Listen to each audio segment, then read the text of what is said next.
Big fat bold oil painting portrait try today. I got all these oil paints set up for that painting, which I didn't really like, and stopped working on it. So anyways, I tried to paint the sweet granddaughter. Had this beautiful picture of her right here.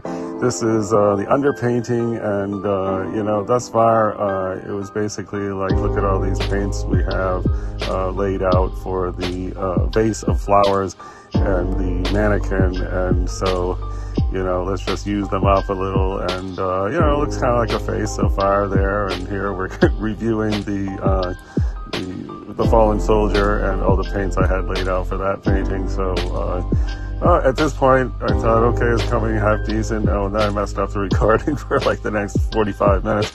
Anyway, looking half decent, so I put a bunch of fresh paint on, not too many colors, a few different yellows,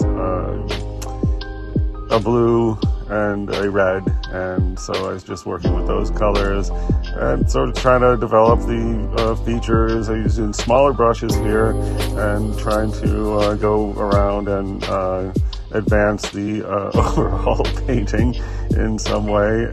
Really more or less clueless what I'm doing here, but you know, I watch half videos here and there about how to oil paint just to refresh my memory, and you know, coming along looking kind of like a kid. Hope it doesn't look like Chucky. It kind of reminds me of Chucky at different times, but then I thought I was done there, but I realized the forehead looked way too big, so I tried to rein in the forehead, and then the chin was a little too low on the left side. Fix that up, and I suppose I could work more on this, but gotta run to work. So lots of fun portrait attempt of the sweet granddaughter.